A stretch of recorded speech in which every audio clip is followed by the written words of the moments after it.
PEGI 18.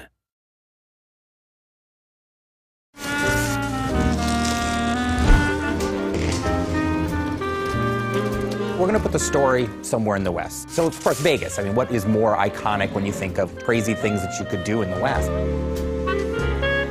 I think that was really the inspiration for the story, in a lot of ways, was looking back at the history of Vegas. We really think of it as a side story. In a lot of ways, we're revisiting stuff from the original 2 games, but it stands on its own. The first thing our creative lead and our project director did was they sat down and they sort of examined what sort of themes they wanted to explore in New Vegas. Every Fallout game pretty much starts with war. War never changes. And the idea behind that is really that humanity has this unending appetite for killing each other.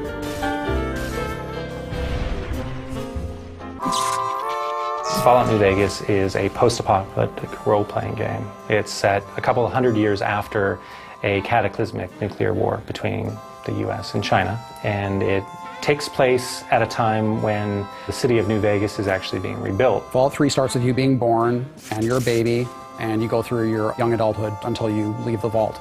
In New Vegas, we wanted to say you start the game in a very Vegas sort of cliche style almost. You are shot in the head and dropped in a shallow grave, so it starts with essentially your would-be death. After you're shot and left for dead in a grave, you know, you might have some desire to go see what the whole murdering business was about and why he wanted you dead in the first place. In the course of trying to resolve that one conflict, you get pulled into larger events. So in this case, you're trying to find the people that killed you and what they were trying to get from you. In this case, it was a package you were carrying. So, of course, as you go around, you find out that what you were carrying is centrally tied into this major conflict in the area between New California Republic and Caesar's Legion and Mr. House, who's the guy that sort of runs the strip in New Vegas. Player freedom is very important in the Fallout series, and when we allow the player to basically have a choice in what they do and how they do it, by leaving the plot open in a way that basically they're just learning what's going on in the world, it gives them a lot more